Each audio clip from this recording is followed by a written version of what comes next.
sure. No, we normally don't. We haven't yet, exactly, right? Not yet. All right. Well, we are live on Facebook.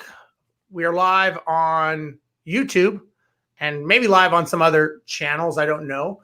But we'll give everyone a couple minutes to kind of notice that we're on. Since you're such a rock star, they probably know who you are, and they're probably clamoring to hear what Jesse has to say. So we'll give it a couple of minutes.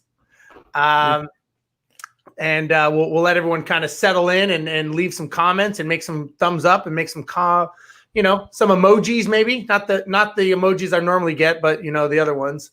Absolutely. We got a couple. And all right, yo, Dev. Let's go ahead and get it started. Ladies and gentlemen, BiggerPockets fans, I'm Steve Rozenberg, the host of the Real Estate Think Tank.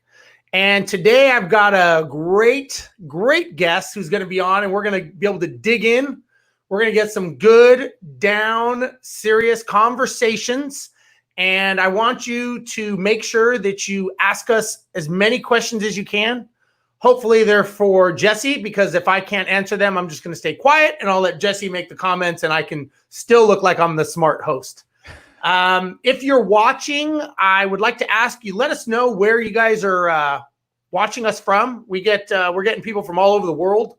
We've had some South African people, Afghanistan, other places. And so let us know where you guys are watching. If you like what we're doing, make sure you leave us a comment or a thumbs up. If you don't like what we're doing, make sure you leave us a thumbs up either way. And that way, BiggerPockets and Facebook likes us, so they'll have us back, and I'll be able to keep my free job that I have here. Right on. So, anyways, today, like I said, is going to be a good show. We're gonna get kind of wrap with Jesse, hear what he's doing, what's going on, what our friends in the Great White North are doing up in Canada, kind of how they're dealing with everything on the real estate side. So if you've got questions about real estate, you want to know something about Houston, Texas, where I'm at, you want to know about Canada or everywhere in between, I'm sure we can come up with an answer for you. And if we can't, we'll probably make it up and you won't know the difference anyway. So either way, we'll give you an answer. So Jesse, my man, how you doing, brother? I'm doing great. How are you doing, Steve? It's only been 2 weeks since we last spoke. That's right. We were just on a podcast the other day. Yeah. On your podcast show. You had me on as a guest. That was awesome. I really appreciate it. And so now we're kind of circling back. I have you on my show, and I'm going to pick your brain a little bit as you did mine. So tell me a little bit, kind of tell everybody what you have going on, what's happening with Canada, what you do, your specialty. So people, if you have questions, this is the guy you want to ask. You can ask me as well. I'll do my best to answer, but talk to us, Jesse. What you got? All right. First of all, I want to say thanks, Steve, for having me on. Just the kind of the better looking hairless wonder, aside from the mustache. I see a couple people from Canada, actually Vancouver. Hey, what's up? Yeah. So Steve, as you know, I'm a commercial real estate broker in downtown Toronto, and I deal primarily with office as my day job. But as an investor, I've started in student residence, moved from that, condos, different flipping properties, and my partner and I primarily do multifamily. And going forward, that's kind of what we'd like to expand on, just more and more units. In terms of what's going on in the north of the border from the States is a lot of the same. We were kind of a smaller version of what's happened in the States over the last few months. But the positive thing is that notwithstanding the fact, I should say, that we have seen a little bit of a slowdown, particularly in retail, office a little bit. Multifamily is still booming, and we're finally having clients start calling us again and looking for properties. And that in conjunction with the fact that just like down south, there's a lot of capital going on. So you see, like we talked about this a couple of weeks ago, 07, 08, it's not a great comparison to what's going on right now. Yeah, the economy's down forcibly. But the capital is still there. And we actually had the Working Capital podcast. We actually had a mortgage specialist on yesterday, and you referred her, actually, Christine Beckwith. Yeah. And we talked a lot about how there is capital out there. So if you're looking at buying your first rental property, if you're looking at scaling your portfolio, refinancing, there's still lots of opportunity out there. So that's what we're seeing up here in terms of 2020. Yeah. And so for those of you watching, I'm just curious, who here is, I'd like to hear, Are you nervous about buying your first deal or nervous about buying the next deal? And if so, I'm curious, what concern do you have? Because like you, Jesse, I've talked to a lot of people, and everybody has a different fear about what it is, but I don't necessarily know that the fears are real. That they're not founded on anything except some thought that they have in their minds. And every time I have talked to people and we start breaking that down, they realize that this could be an opportunity that they could be missing, and they're letting that fear talk them out of it. So if you're looking at buying a property, whether it's commercial or residential, I'd like to know, why are you or why are you not? Because I think this could be a good conversation. A lot of people watch this and they want to know, what are other people doing, right? Because the thing about real estate is, besides from BiggerPockets, there's no other place to really hear what people are doing and get their fingers on the pulse like you can with BiggerPockets, which is great. So now it's a matter of figuring this out. So let's see, we got Mr. Moore here. Just look at this here. 25. I have 25 plus properties under contract in South Jersey, land, apartment, single family, all for sale to takers. Well, I don't know if they're going to buy that, Mr. Moore, but you know what though, on that point, Steve, it's so funny. You're like, I don't know if that's a real fear, and like the old saying, kind of corny, but the fear being the acronym for false events appearing real. It's really kind of that feeling that we're going through right now. I did see one question here that I thought was interesting. Somebody said that they were looking to pay down their portfolio before investing. It's kind of lost in here. Just a side note with that. Yeah, there you go. You know what? I get the cash approach. The whole idea with real estate, it's like a leverage buyout for properties, right? And, the old fashioned way, my father for sure was pay down every cent of a mortgage because it's always a liability. But if these are cash flowing properties or income producing assets, the IRR, or the internal rate of return, if you get technical, basically your return, if you start paying your properties down, that percentage actually goes down. And that's why when we buy properties at scale, any institutional and private investors that know what they're doing, they always are looking every year, is it time to refinance or not? And try to have that loan to value that is not so risky that, you're buying everything, with zero down, but not so conservative that you have money sitting that's not having a return on equity. So I just thought to make a point on that. That's a good point. And let me just say, for Trent, first of all, he rides a motorcycle, so he's got to be pretty cool. Given, right? Yeah.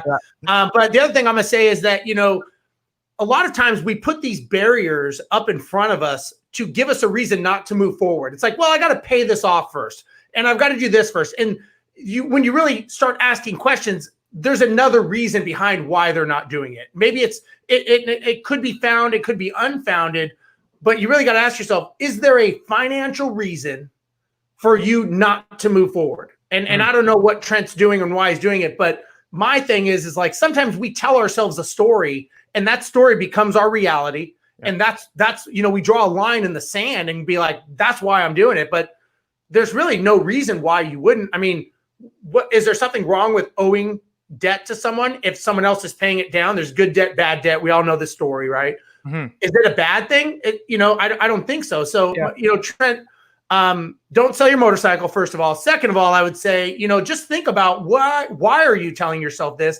Is it logical? And is there a reason that you're doing this? And just think it through. Take the emotions out of it. Take the news out of it. Take all the stuff you're hearing and look at the data, look at the numbers, and see if you'd still tell yourself that story. Yeah, and it's funny. He actually just mentioned it increases cash flow to not have a mortgage and decreases risk. 100%, absolutely it does.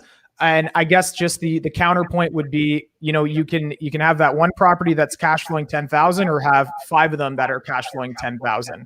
And because like he's kind of alluding to here, there's an expense, but 100% agree with what you're saying, Steve. And there was actually, there's another point here. I think it was basically saying what happens. Oh, sorry. Somebody was mentioning that they were in a market where cash flow is very difficult. I saw that. That was Stephanie. I'm going to butcher your name, Stephanie. I'm sorry, but Bulak. Yeah. And you know what? We've heard this. I mean, I'm sure you've heard it over the last year. It's near and dear to my heart because we're in downtown Toronto. Anybody from Vancouver, it's the same way. Manhattan, LA. These are markets where your cap rates for institutional product is low. It's very low, and it's very difficult to actually get a decent cap rate.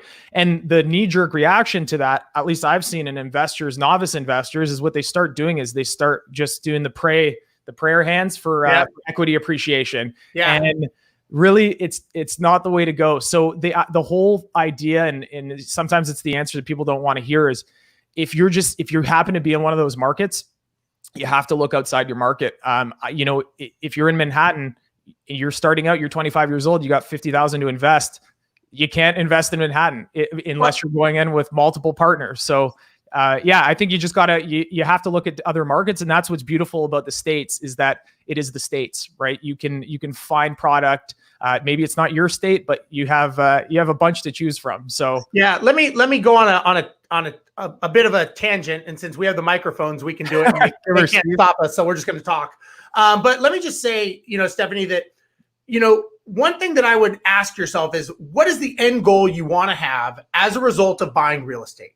So if you say, I want to have this real estate and I want to have, $20 million in assets, and I want to have 20,000 a month in cash flow and whatever these numbers are, right? And I want them to be 20 properties. So let's just say that's your end goal. So you have to say, okay, if that's the end goal, what is the strategy that's going to get me to that goal? Is it cash flowing properties? Is it debt pay down? Is it equity capture? Is it appreciation? And so you may be saying these properties are not cash flowing in my current market, wherever you are, but what are you doing to align with your strategy to get to your goal? So again, a lot of times we think cash flow is the only reason we buy a property. There's many different reasons that you would or would not buy a piece of real estate. And those reasons are tied to your goal. And that piece of property is just the strategy to get you there. And, when we look at today, right, we've got people all over the world that can talk to us and hear me and Jesse talk. That's called leverage, right? We're using the internet as leverage. We have apps, we have gadgets, we have software, we have this. Well, using a property in another city is the same thing as leverage of an app or technology or software. A piece of real estate is an inanimate object that's going to give you a return. So why would you want it in your own neighborhood? Because if you have to go to that property all the time, it's not a business, it's a job now. And the true definition of a business is systems, policies, procedures in place to operate without you. And sometimes it's the fear that we want to have control over it, and we have all these reasons. But the reality is you don't buy stock in your hometown because it's in your hometown, hopefully. You buy stock because of the numbers, the dividends, PE ratios, all of those things, and you buy stock based on numbers. Well, piece of real estate is the same thing as a piece of stock. It's just a different asset class. And if you can think of it that way, maybe it'll help you to, go out of your comfort zone of your neighborhood and think of widening your search to find properties that fit your strategy to get you to your goal. Yeah. Do you agree, Jesse, or am I way off here? No, that's great. There was, it's someone else kind of alluded to kind of the second part of that question. It's how do you invest out of state, when you're maybe more than 100 miles, 200 miles away. And part of that is being entrepreneurial, going there, actually learning, maybe connecting with a broker in that area, learning the market, and talking to contractors, interviewing property managers. It's all doable. It's just a matter of if you want to do it. And I think, Steve, you made a great point that a lot of times we put these barriers ahead of us. I also wanted to comment, I think it's Chess White said he's just closing. Chess White, I guess, guy, girl, or chess piece. But he basically, congratulations, first of all, about to close on my first rental property on August 7th. What is over leveraging yourself? Would you take hard money loans and not put 20% each time to avoid PMI? What is a good cash on cash? So the way I look at it, and I'd love to get your take, Steve, is that over leveraging for me really comes down to a debt service ratio, or a DSCR, a debt service coverage ratio. And really what that is, it's taking the net operating income of the property and dividing the actual debt service. So for instance, usually when you're getting finance on an apartment building, they like to see that your NOI is covering your debt service by a minimum of 1.2 to 1.25. So for every 100,000, they want $125,000 of coverage. Now that's the academic answer. The real answer, the gut feel is, or the numbers is that I think you're over leveraged if you're coming dangerously close to not being able to cash flow on a property. And it goes back to the original thing we were talking about in downtown Toronto. I know today if I buy a condo in the downtown core and I try to put renters at current market value, I'm going to be within $20 to $50 of cash flowing or not cash flowing. To me, that's over leveraged. Now that gets away from the traditional definition of it, but to me personally, that's the way I look at leverage if you have too much. So that's when you hear people say, oh, I could finance this property with a first mortgage, a vendor take back mortgage, which is a mortgage from the seller, and then put a second mortgage. It's like, okay, maybe you can find all that financing, but is your loan to value now 97% and you're barely cash flowing? To me, long story short, that's over leveraged. What do you think? I would say, well, first of all, Chess, congratulations on doing the deal, because that's awesome. Just taking action and doing what you've done and closing on a property, you're 98% of the rest of the population that wants to do this. So just doing it, being okay with not knowing the answer is okay. And so I commend you for doing that. And by the way, you guys are asking some really good questions. I like the questions. If you like this, make sure you give us a thumbs up so more people can come on. And also let us know where you're watching from as well. But so to answer the question, this is my take. It depends on your level. You said you're about to close on your first rental property. So to me, this is like being a white belt in martial arts, right? You need to do very basic, very foundational moves. Don't do any fancy tricks. Don't try to jump over in a, roundhouse kick over the top of a roof of a moving car. You just want to do basic stuff, right? So my point is I would not do anything that is out of your knowledge level and experience level. And what I mean by experience level is you have to learn it mentally first, and you have to know the answer before you do it. Like when you hear people, like if Jesse or I did a deal and we said, hey, I'm doing a deal zero down. We're not doing a deal zero down because we don't have any money. We're doing a deal because we know how to structure a deal zero down, and we have the knowledge and experience. I could give the same deal to you and it could make you go bankrupt just because you haven't done it and you don't have the education in that yet. You keep doing what you're doing, you will learn and you will figure it out. But my point is, make sure that you are going out of your comfort zone, but don't go too far out to where you're doing something that's reckless just because you heard people are doing it and you think, you've heard all these fancy terms. A base hit, you can still win the game if you get enough base hits on these small deals to get around to score. And so just think of it as, I'm going to get a couple base hits till I feel comfortable. And then when I feel comfortable, I have to make myself uncomfortable again. And now I got to go into some bigger deals. Maybe it's a partnership. Maybe it's some type of multifamily. That's when you start getting uncomfortable. But you've got to you get uncomfortable, then you get comfortable. Now you got to stretch your limit again and get uncomfortable again. And that's how all of us, myself and Jesse included, we all keep pushing ourselves past the limit. And that's the great thing about, online and everything that you can do is you can talk to people like us, and maybe we can prevent you from doing something that you think it sounds like a good idea because you heard Brandon do it or you heard someone else do it. And all of a sudden you're like, I didn't realize all this other stuff. So I would, I know it's not an answer, but I would do with what you know. Yeah, for sure. You don't want to be the Grant Cardone made me do it, but yeah, you hear somebody that may be more experienced, and I don't mean that in a bad way. Everybody is at a different level. And I think, Chess, another good point here that after subtracting R&M, CapEx, for those that don't know, repair and maintenance, R&M, and vacancy, and he's mentioning vacancy allowance here, something that you take off percentage wise, usually pertains to your market, but 5%'s a good rule of thumb. But that's great. If you're cash flowing 300 on your first property that, I'm assuming it wasn't a huge property, but it's after your R&M, after your CapEx and vacancy, because there's a big debate amongst underwriting properties of whether CapEx goes below or above the net operating income. So if you're already subtracting it, you're ahead of the game usually. And Steve, I'd actually love to get your thoughts on this. Usually what the R&M, repair and maintenance, I think the National Apartment Fund, or there's a national average. I think it's 1,200 a unit or 1,000 a unit typically for R&M. Vacancy, like I said, 5%.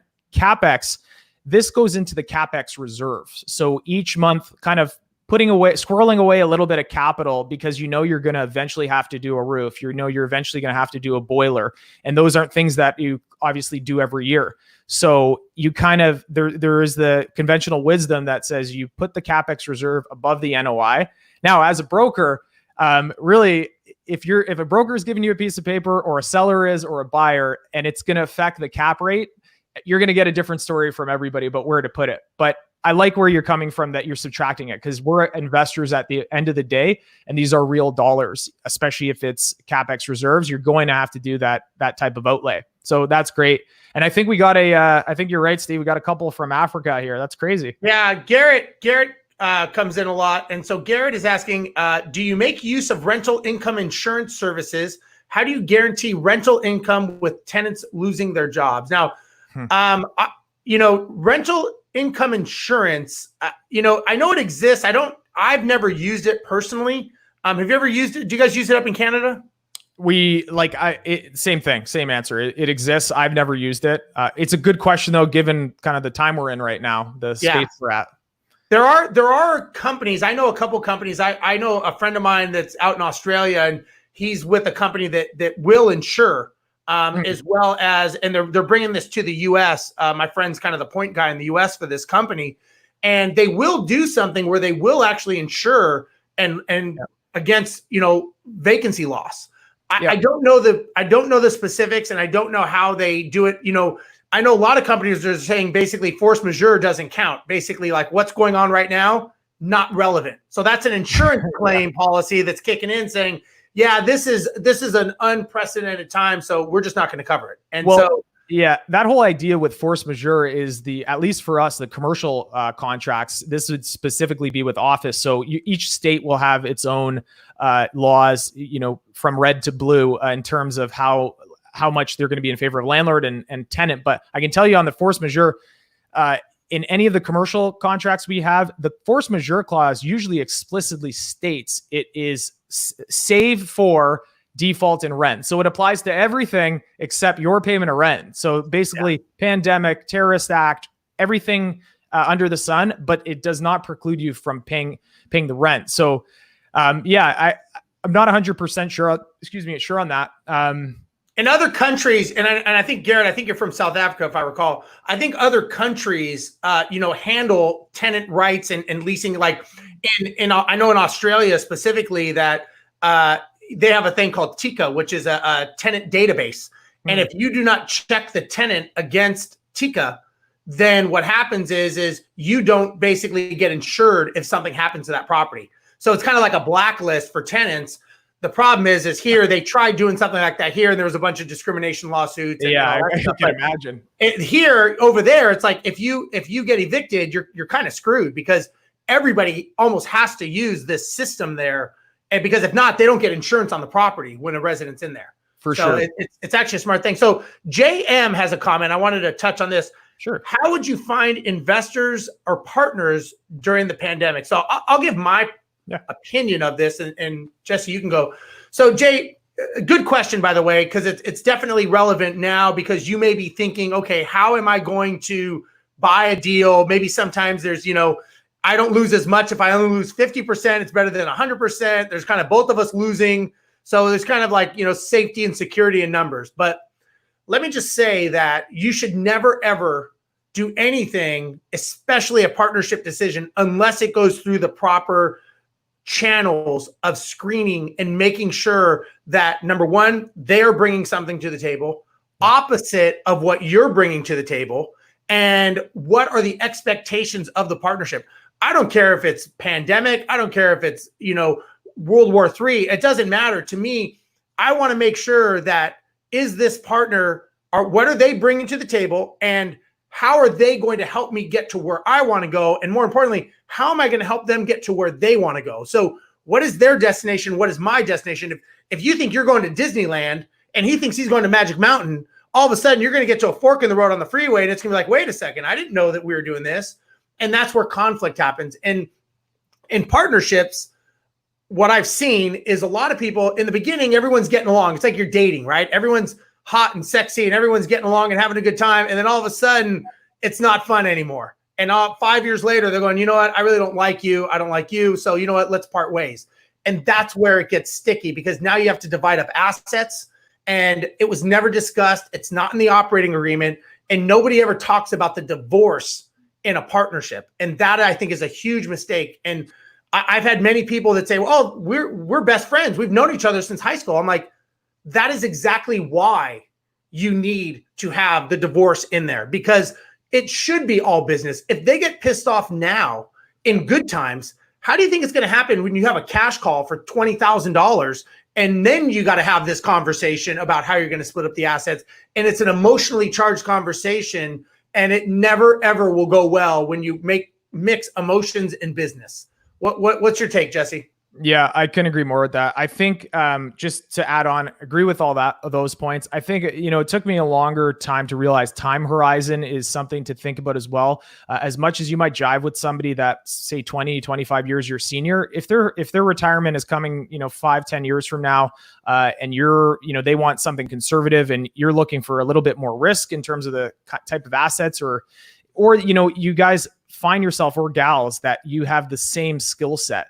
Maybe not the best partnership. My partner, we just happen to have complementary skills, and that's usually the best way to have a partnership. And that doesn't mean it just has to be one or two people. It could be 3 or 4, and everybody having an area of expertise. And I think this kind of jumps on to a second question I just saw just below that, was renting to family, good idea or not good idea? Well, first of all, just to finish the partnership part, that money you spend on an operating agreement, your partnership, even if at the time it sounds like a lot of money, it is going to be something that saves you maybe tens, maybe hundreds of thousands of dollars if the relationship does sour. A good quick anecdote is, we don't like to think of insurance. It's kind of morbid, the idea of somebody dying. But think about a partnership where your assets have grown maybe 5-fold, 10-fold, and the partnership, the other partner passes away, or there's irreconcilable differences. And you say, for the instance of somebody passing away, that apartment building, in lieu of any operating agreement, going to the estate, going to his family, and the family saying, okay, well, say even you had a buyout provision, but you didn't properly plan with insurance. All of a sudden, you don't have that kind of capital. You bought the property maybe when it was $1 million. 20 years down the line, it's a $10 million property, and the family forces you to sell the property. And it's not as uncommon as it thinks, and we see it a lot on the commercial side. And I think that extends just to that other point, renting to family, good idea or not. I don't think there's any inherently good or bad idea when it comes to renting family. Again, it goes to Steve's point. You need to be 100% clear on what they are for that relationship. And in that relationship, they're a tenant and you're a landlord. And I've rented out to close buddies of mine, always got along. But anytime that we didn't get along, it's because one of the people said, come on, man, we're buddies. And whether the landlord says that or whether the tenant says that, that's the first crack in all of a sudden, well, wait a minute, I did all this other stuff as a landlord or as a tenant. Now you're shortchanging me. So I picked you up in high school from the mall, man. What the hell? What's going on? We were buddies, Yeah. So and I agree with you 100%, Steve, that you're doing this. You're looking at the exit strategy because you're family or because you're friends, and you value that relationship, the non-business relationship. If you really care about that relationship, you're not going to screw around with that by mixing the two. You got to keep them separate. You can still do both, I think. So, and I agree. And I would just add to this that, this may be a time that if you're renting to family and you're really not sure, and you're not, maybe you're newer and you're a little timid about that may be when you get a property management company to get in the middle of this and say, you know what, I have no say in this. This is between you and them. I'm out of it. I cannot legally talk about it. Talk to them. And that's a way that you can not be the bad person. Because, Thanksgiving, well, I don't know what you do up there, Jesse, but down here we have Thanksgiving. And so, okay. So, that's when things can get uncomfortable, right? And so the best way to make it not comfortable is, number one, setting the expectation and saying, listen, you can, however, I don't want you to come to me. If you have a problem, you have to go to the property management company. I don't want to be involved. That's the way that I would recommend. And we've had people before do this, and we'll say, you know what, maybe you should put a wedge in there, and then you're not the bad person. So Garrett's got another question I just want to bring up. He says, how many units in a multifamily building would you do on your own, and at what number of units will you bring in a partner? I'll give you this one.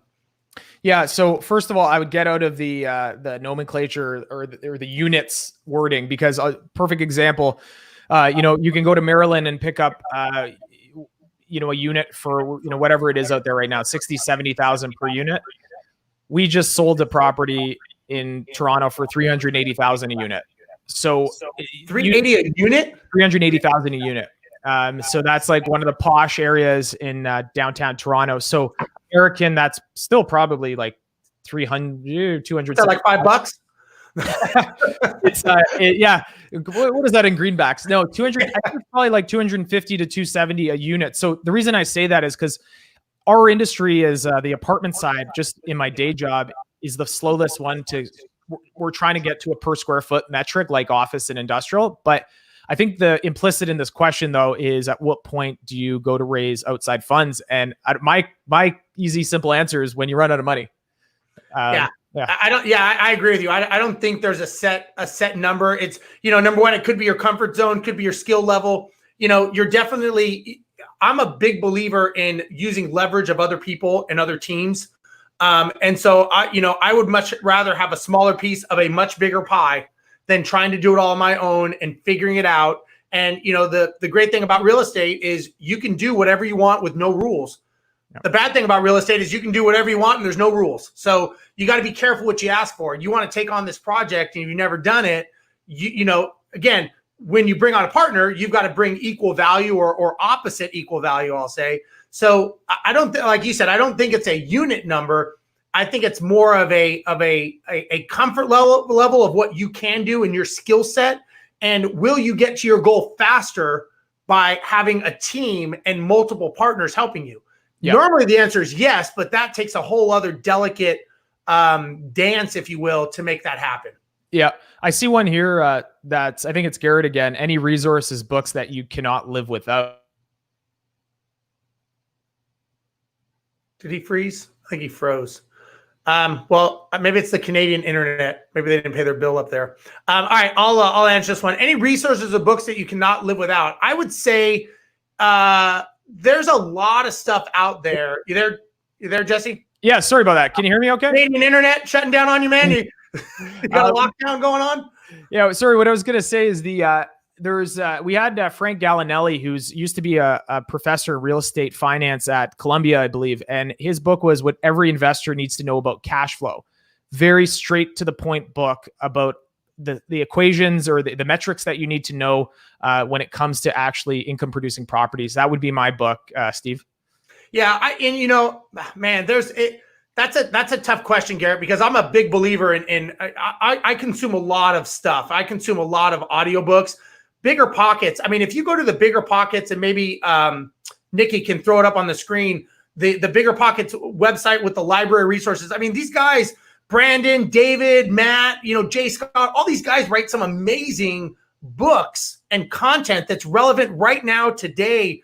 Honestly, it's all right here at your fingertips to be able to get to and learn from. So I would just stay inside the ecosystem of BiggerPockets if you're trying to stay in this industry. Now, if you're trying to start a pizza business, maybe not the right place to be, right? But if you're looking to get into Jake and Gino might be able to help you out. Yeah, maybe. But we'll just say in general, probably not the place. So that's where I would go. Now, after Junk LLC asked something, he said he's got a couple, but basically he's closing on a duplex. He's scared, but he's pushing through.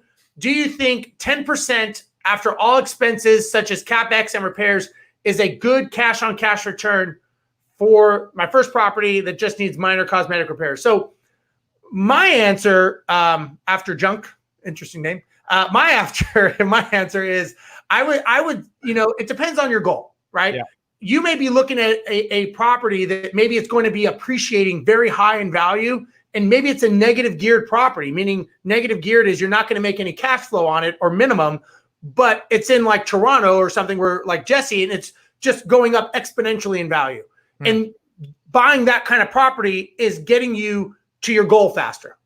And so it just depends. I would say asking me if it's a good deal, I would say I need to know what your goals are and I need to know what your strategy is. And I'm missing a piece. I'm missing pieces of the equation, and I can't give you a intelligent answer and a good answer unless I knew more pieces of the puzzle. So I can answer it in this is for everybody. Everybody has a different goal.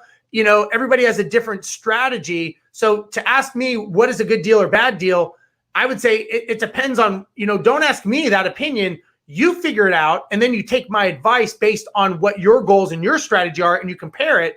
But don't just take someone's advice because I go, oh, that's a horrible deal. But I don't know I don't know why you're doing this or what you're doing it for. So I wouldn't be giving you good advice if I said yes or no.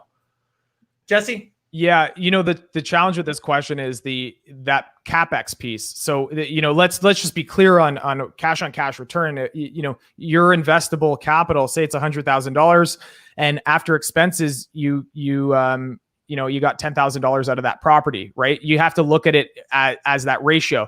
And if you buy at a place that needs a bunch of work, your invested cash flow now goes up quite a bit. So it's kind of tough without knowing if you're buying a property that's turnkey or you're buying one where you're putting a bunch of money into it initially.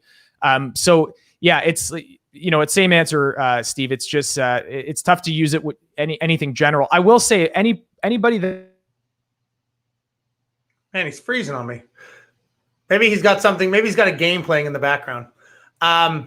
So let's talk. Garrett asked, define it. Man, Garrett's just, you guys got to ask some questions and top Garrett out here. He's really bringing the questions on. Hey man, you in this or what? You with me? Yeah, no, for sure. I don't mean, it's my internet going on here, but yeah, like I said, if anything deeper, I'd send me a message on Instagram. We can dive into that. So Garrett asked a question. These are good questions, by the way. And if you guys have more, keep asking them because we'll keep answering them. So define a point in time that excelled your real estate investment journey. Talk about your quote unquote lucky break. What's yours, Jesse? And I'll tell you mine. Oh, lucky break. You know what? Partnering up with my current partner, John, and I think we talked a little bit about this, Steve, on the podcast, but it basically for me, I was one of those people that was, you know, don't need a partner. I'd rather have 100% of less. You know, I didn't say it like that back then, but I didn't see the value. And it's not until usually you make that jump, you partner up with somebody and it scales and you realize, I should have done that sooner. So I think that's one thing, a limiting belief, in particular with partnerships. That was mine. And I will venture to guess whichever, you know, wherever I go 5-10 years from now, I'll probably look back and the next thing will be something like that, where I thought it, you know, it wasn't for me. And then I did it. And then I'm going to say the same thing. I should have done it 5 years earlier. Yeah. So my lucky break, if you want to call it that, was my biggest failure, probably, I would say, and my biggest mistakes. So mine was buying about 35 or 40 bad properties. Bad. When I say bad, they're bad for me because they didn't align with my goal or strategy, and I just bought them. And so having to unwind and figure out how to get out of all these deals. Coincidentally, we ended up owner financing to a bunch of Canadian investors. So thank you for that. It's when the Canadian dollar was stronger, and we still managed them for them. But what I learned from those failures of buying all these bad properties and understanding what not to do, and sleepless nights and not knowing if you're going to pay the mortgages, and just, you know, fire and brimstone coming down on you, you know, just thinking the day's not going to come up the next day. What we ended up doing, our lucky break, was that we hired a business coach. Yeah. And the business coach taught us how to run a business, which is what we applied to our real estate. And, you know, we took a company from 0 to 1,000 properties and ended up selling that company and stuff. But because of that, because of my, if I had never failed and I just had 5 or 10 properties, I'd probably still just have 5 or 10 properties and just tug along. But having that many properties and them all failing on me and having to figure it out, and then being humble enough to go to a business coach, tell him what we did, and basically, I don't want to say get laughed at, but basically told that we're not the smartest people in the room, and it was just us and him. So he got laughed at for the viewers. Yeah, we did. So to me, that was my lucky break, was losing a lot of money and failing really bad, and learning how to, again, you never think of it as a lesson. Everyone's like, it's a lesson. Well, at the time, it's not a lesson, but it may have been the footprint of a lesson. But I would say that's what got me on the right track and excelled me like a rocket ship to the next level. Well, you know what? Just on that, there's a really good podcast and book. It's by Steve Simmons, and the book is called Blue Fishing. And it's funny. Usually on podcasts, you hear people ask, if you could go back to your younger Steve or younger Jesse, and what would you tell him? And his canned line is always, I would just tell him to drink better scotch. And his point by that is, I don't want to go back in time and have my younger self avoid all the pain and points and learning, situations you had with stuff, because that is what propelled you today. So I'm sure the pain that you felt during that time, Steve, was part of what makes you today and the investor you are today. Oh, without a doubt, 100% without a doubt, because I've walked the walk, right? I've been in those shoes of having tenants who strip wiring and cabling out of the property and stealing the plants when they leave and shit like that. And so, I've done it. So I get it. And it's not a good thing to go through, but it's a lesson, and you learn. And now, you know what? You learn what not to do, and you learn these mistakes. And, to your point, you don't want to go back. I would not want to fix what I did, because I wouldn't be where I am today. So all right. Brian Scott has a question. Would you make your tenants responsible for landscaping, water, appliances? My opinion is it depends on the market. I'll talk about in Houston. I don't know about Toronto, but down here, it depends on the area and the market and what the market bears. So there's some places that are all bills paid. There's some places, if it's a multifamily, there's a common area. You're not going to get the residents to pay for that. So I'm assuming you're talking a single family. Now, if you have a nice single family, maybe the house is renting for $8,000 or $10,000 a month, and you have $20,000 in landscaping, I probably would say it's not the smartest move to expect the tenant to keep it up. And maybe you add the landscaping in and bring that into the price, because when the tenant leaves, you're going to have a $20,000 brown yard that will never come back again. And you can be pissed all day long, but at the end of the day, you still got to pay to fix that lawn. What's your take?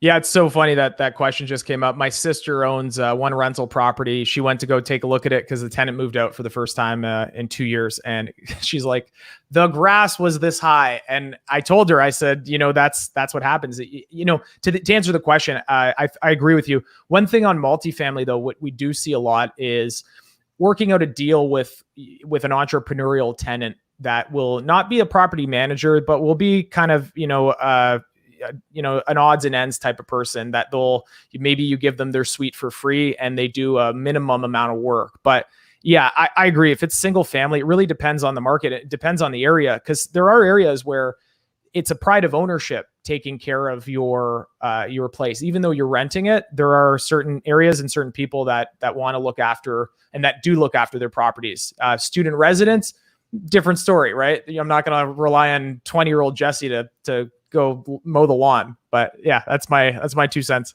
Yeah. And, regarding, you mentioned, you referenced trading off with the tenants to do stuff.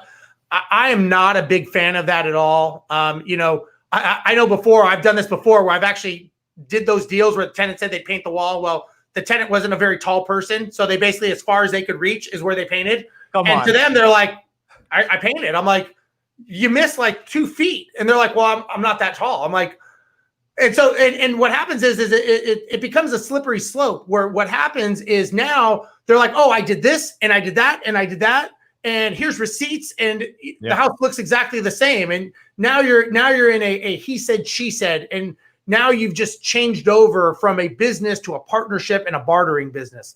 And I'm not a big believer in that. You keep it separate. You pay your rent. I give you a safe, comfortable place to live. We don't mix the two. I'm not going to take your family to the park. Don't ask for my car. I'm not an Uber. Don't fix things in my house. If there's a problem with it, we will fix it. If it's in the lease and it's something that I'm required to fix, I will fix it. If it's not, it's your responsibility. And I just think it's to keep those vertical lines, because once you cross them over and blur them, I think it's very hard to get back on that. So I don't know your take, Jesse, on that, but I'm not a big believer in favors. Yeah, that's a great point.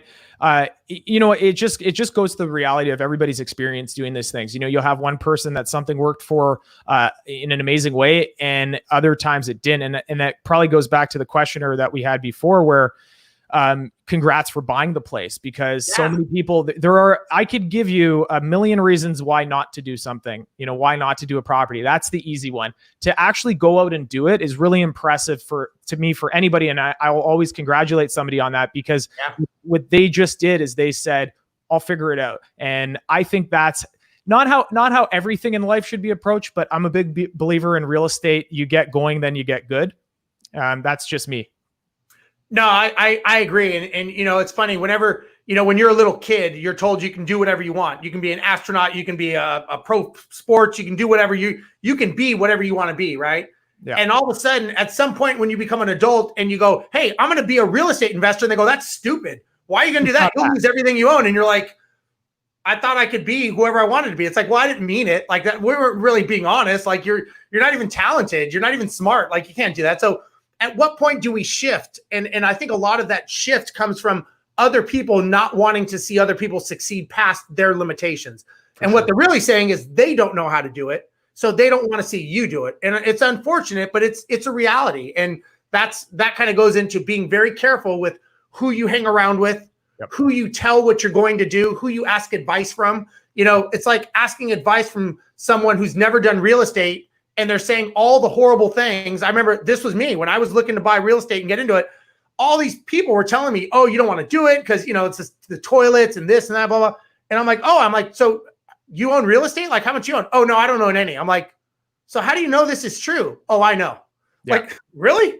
So my point is, be very, very careful who you hang around with and what you think, because those thoughts get in your head and it gets in your subconscious, and that's tumbling around. And that's what stops people from doing it, is they go, you know what?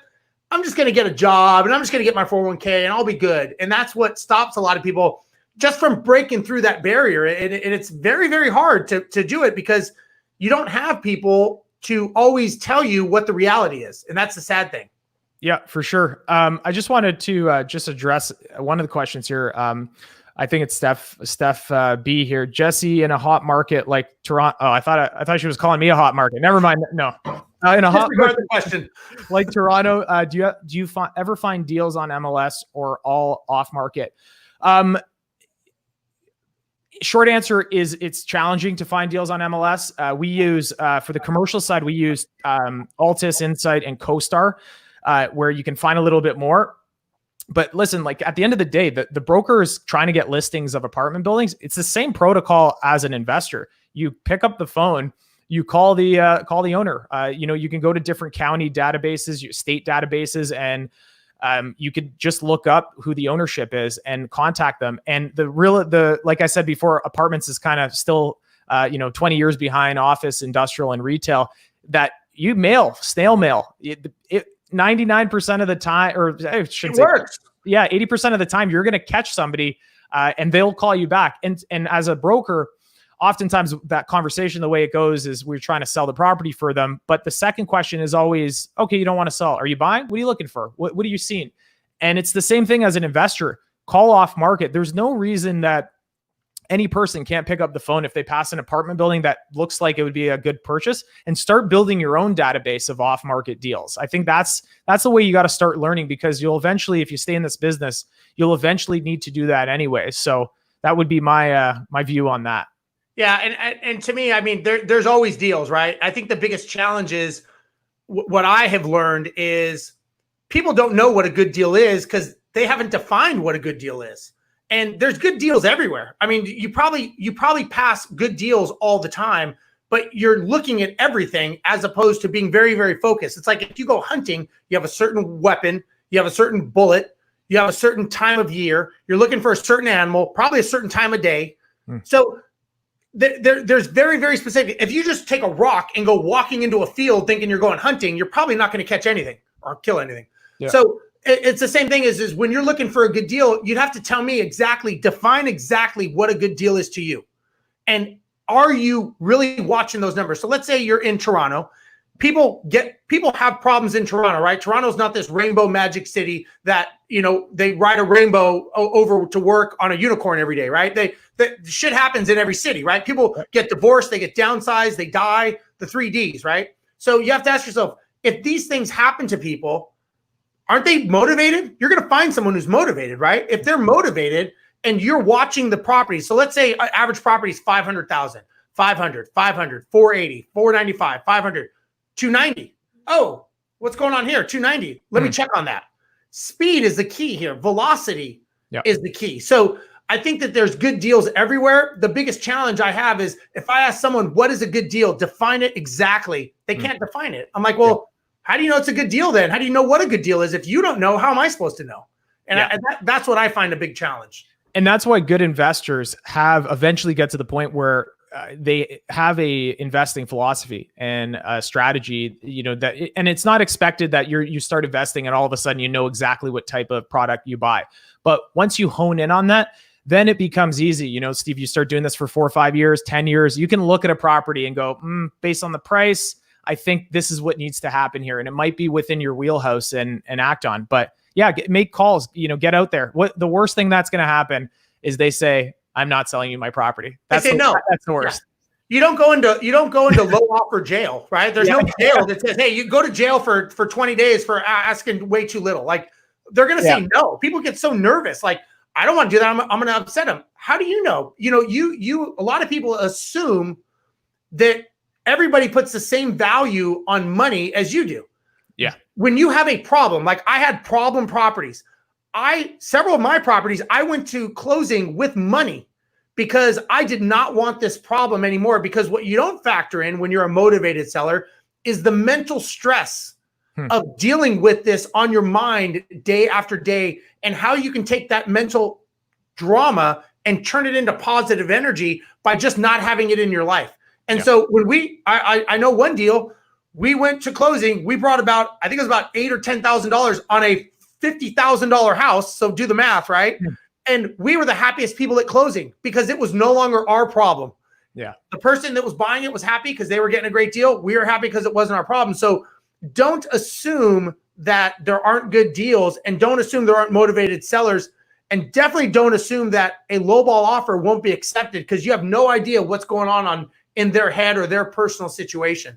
Now we've got a couple questions about LLCs, and for the record, I'm not an attorney or a CPA, so I'm not going to give too in-depth advice. But we got Juby Akari is saying, is making yourself a solo LLC better than being a sole proprietor? So I'm not sure about Canada, but I'll tell you on the US. My assets are in LLCs, but one thing I think people have this illusion is that they think that they're lawsuit proof and that they can be unharmed and nobody will know who they are. Well, first of all, there's a chain of custody of your title. So it's not like all of a sudden, poof, it's magic and nobody knows who owned it before your LLC owned it. Most people know that the title for the mortgage is in someone's name and then the deed transfers over into an LLC. It takes about half a second to figure out that you're still the owner of the property. Now, do they know how many rights and how much percentage you have? No. Now, most frivolous lawsuits by tenants or anyone else, they normally look it up and they see if it's LLC'd, then they go, well, we don't really know who the owner is and I get paid on contingency. Not sure I want to do this unless it's a case that really was something illegal or something that is a major lawsuit. Yeah, fraudulent. Yeah, so that's not going to save you. That will pierce the corporate veil. Yeah. Now, my answer is make sure you have a good amount of insurance. And, believe it or not, what people don't really think about, I did a lot of asset training at one time.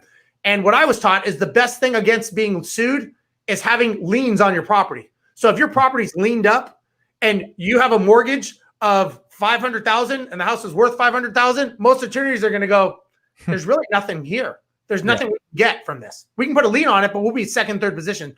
I'm not giving advice or saying to do that. I'm just saying that don't assume that an LLC is going to protect you. But to answer your question, yes, I do have them in LLCs, more for anonymity, but not as much for any protection or asset protection per se.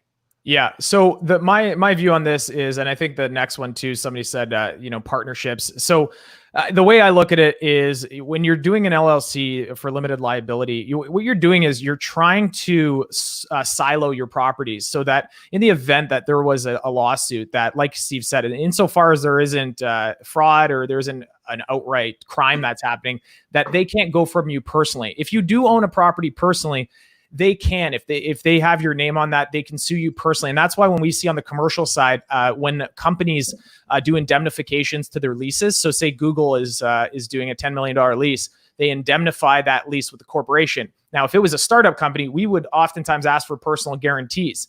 And what a lot of people don't realize is a lot of times you need to do personal guarantees, even if you set up your property in a corporation. But really, the idea is that if your property is in an LLC or in a corporation, that you are only if your insurance can't cover anything above that, is that they can't come after more than just your property. So that goes to your point, Steve, of if your property is completely levered up, there's not a lot there. I will say this though, for my Canadian brothers and sisters out there, LLCs don't exist in Canada. So we either do LPs, limited partnerships with a GP and LP, so general partner and a limited partnership, or we use corporations. The Canadian corporation would be equivalent to a C Corp in the States. So we don't have, it's unfortunate because the LLC is such a great tool. You get the tax at an individual level, but you get the limited liability of a corporation. That's the unicorn if you come from Canada. So unfortunately for us, I will say this though, if you only have one or two properties, I would take Steve's advice in that if you're not worried about anonymity, my opinion, I'd keep it in your personal name, up the insurance. Yeah. And this is, to me, this is asset protection. And this is where you bring in a professional financial planner, attorney. You get advice from them because every state is different. Every county is different. So, we don't want to give you advice and then you're like, oh, I didn't know, get the advice of professionals, spend the money. Yeah. And because this is investing in your future and you're going to do it one time, you're going to get the contracts, whatever, and you'll be able to put them all in there. But this is the stuff that you spend the time and money on because it's not how much you make, it's how much you keep. And if you do all this and 10 years from now, you get a lawsuit and someone sues you and takes everything that you own and you go bankrupt because someone slipped and fell in your property, you're going to wish you spent that $1,000 or whatever. So again, that's just my opinion. So we've got about another couple minutes. So, Steve, I was just going to add to that just as a final point. The best answer to that question is don't let that be a reason you don't invest. I've had people ask these questions about, what about insurance? What about the corporation? And I'm like, dude, look at the property first. Yeah, you're getting caught up. Yeah, get a deal. Here's a thought. Just get a deal first, and then we can talk about the other stuff. So yeah, Trent is asking, and this may be the last question unless we get a really good one after this. Thoughts on hands-on repairs versus outsourcing everything. So this is something that owning a property management company, being in 3 different cities, I am a big believer in right person, right seat. And I'm also a big believer in making sure that my time, my 24 hours in the day that I only have and everyone in the world has is used the most effective. So when you say hands-on, you have to look at the opportunity cost, and the opportunity cost being, what else could I be doing to get myself to that goal?